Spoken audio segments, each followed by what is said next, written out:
Nous sommes au cœur de la Bourgogne, à une quarantaine de kilomètres au sud de Dijon. L'Hôtel-Dieu des Hospices de Bonn, qui est une œuvre de charité, est parfaitement préservé depuis le Moyen Âge. Il fut construit en 1443 par Nicolas Rolin, chancelier du duc de Bourgogne Philippe le Bon. Au lendemain de la guerre de Cent Ans, Bonn souffre de misère et de famine. Les trois quarts des habitants de la ville sont sans ressources.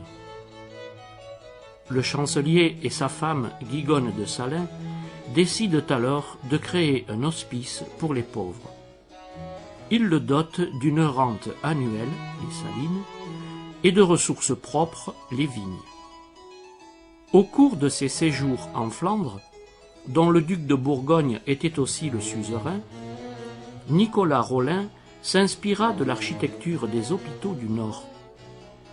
Il fit appel à des artisans beaunois pour édifier son palais. Avec ses façades gothiques, l'Hôtel-Dieu est considéré comme un joyau de l'architecture médiévale bourguignonne. Il semble bien que les toits polychromes aient pour origine l'Europe centrale. Cependant, ce style ayant plu, il s'est petit à petit propagé en Bourgogne au point d'être considéré comme typique et traditionnel de cette province. C'est un hôpital exemplaire. Sans interruption du Moyen Âge au XXe siècle, les Sœurs des Hospices de Bonn ont accueilli et soigné de nombreux malades dans plusieurs grandes salles. L'Hôtel-Dieu a rapidement acquis une grande renommée auprès des pauvres, mais aussi auprès des nobles et des bourgeois. Grâce à leurs dons, ceux-ci ont permis d'agrandir et embellir l'hôpital par la création de nouvelles salles et l'apport d'œuvres d'art. Ainsi, l'Hôtel-Dieu est-il devenu un véritable palais pour les pauvres. Ses fonctions médicales ont été transférées seulement à partir de 1971 dans un hôpital moderne, à l'exception d'une maison de retraite.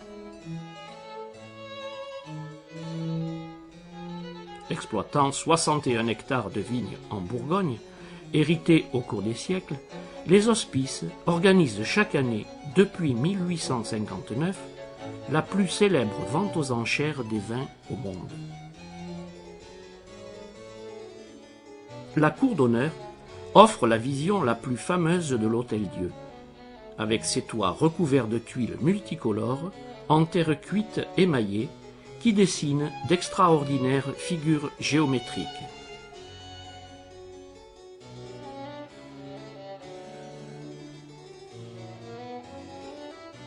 Les deux ailes des chambres sont surmontées de multiples lucarnes dont les sculptures et les décors de plomb constituent de véritables œuvres d'art.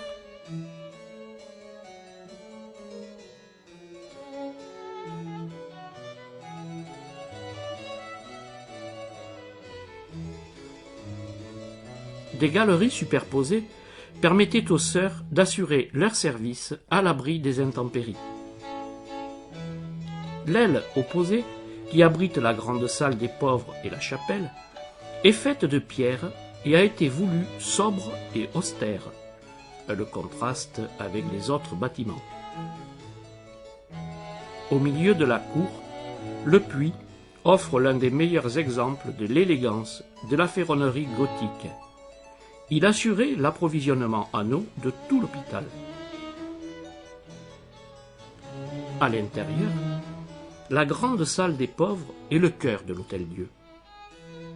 Inaugurée en 1452, cette salle a conservé ses dimensions d'origine, 50 mètres de long, 14 de large et 16 de haut. Elle était occupée, au centre, par des tables et des bancs pour les repas.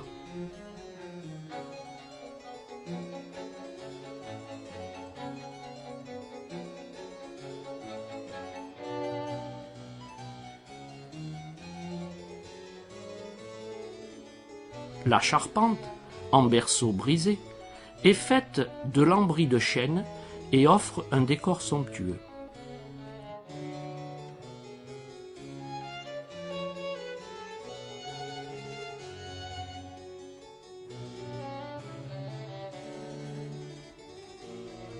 Les dragons multicolores qui crachent les poutres traversières évoquent les monstres de l'enfer.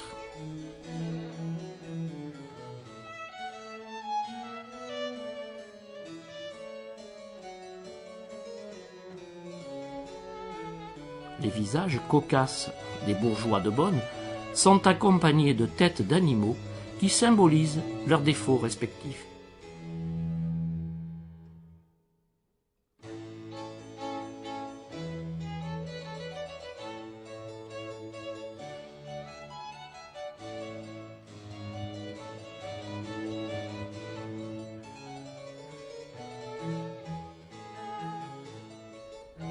Sous une plaque de bronze sont ensevelis les restes de Guigone de Salins. Au-dessus de la grande porte d'entrée se trouve un remarquable cristolien datant de la fin du XVe siècle et sculpté dans un seul et même fût de chêne.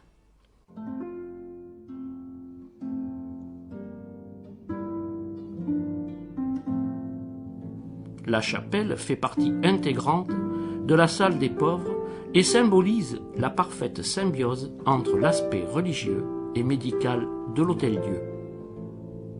Elle permettait aux pensionnaires d'assister aux offices sans avoir à se déplacer. C'est dans cette chapelle que prenait place à l'origine le fameux polyptyque de Rogier van der Weyden.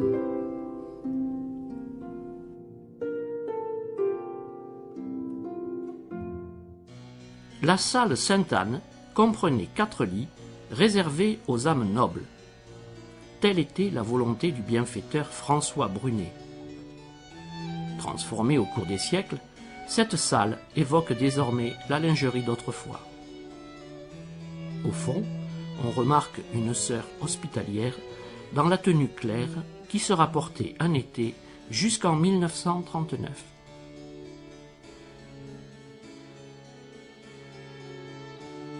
La salle Saint-Hugues a été créée à l'instigation de son bienfaiteur, maître Hugues Béthaud. Elle fut de tout temps affectée aux malades. Les tablettes au-dessus des lits étaient destinées à recevoir leurs objets personnels. Une cordelette les aidait à se lever sans effort. On y découvre aussi la panoplie des instruments chirurgicaux du XVIIe siècle.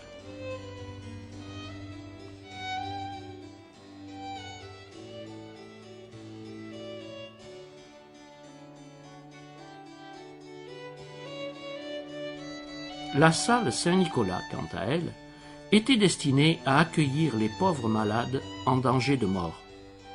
Elle permettait de séparer les malades légers des infirmes et moribonds. Aujourd'hui, cette salle abrite une exposition sur l'Hôtel-Dieu et son histoire. Au Moyen Âge, chaque établissement hospitalier disposait de sa propre pharmacie, puisqu'il n'existait aucune production organisée. La science pharmaceutique avait recours aux ingrédients les plus divers, issus du monde animal, minéral et végétal. La plupart des nombreuses plantes étaient cultivées sur place, dans le jardin, à l'arrière de la pharmacie. Dans l'officine, les étagères présentent pas moins de 130 pots de faïence, datés pour la plupart de 1782, et dans lesquels étaient conservés les onguents, les huiles, les pilules ou les sirops. Les pots de verre contiennent encore des spécifiques, dont certaines laissent rêveur. Poudre d'yeux d'écrevisse, poudre de noix vomique, etc.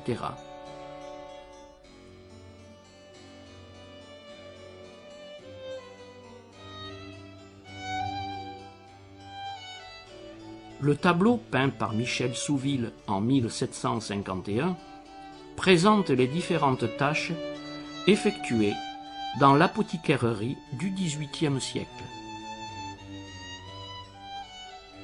En continuant notre visite, on pénètre dans la cuisine, qui a fonctionné avec un équipement moderne jusqu'en 1985 pour les pensionnaires de la maison de retraite.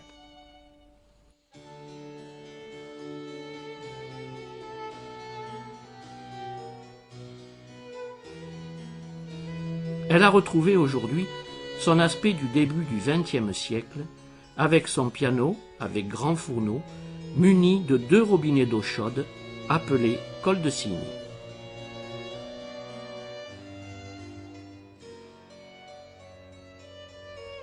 La vaste cheminée gothique, à 2 foyers, demeure la pièce maîtresse. Elle a conservé ses accessoires d'époque, dont le chromal, grande potence articulée, qui permet de rapprocher ou éloigner les chaudrons du feu. Mais le plus spectaculaire est le tourne-broche de 1698 en acier brossé, animé par un petit automate Messire Bertrand. Celui-ci est en costume traditionnel. Il semble tourner la manivelle tout en veillant sans cesse aux activités de la cuisine. Notre visite nous amène dans la salle du polyptyque, commandée par le chancelier Rollin et qui est attribuée à l'artiste flamand Rogier van der Weyden. Représentant le jugement dernier, il était accroché au-dessus de l'autel, dans la chapelle, mais n'était ouvert à la vue des malades que les dimanches et jours de fête.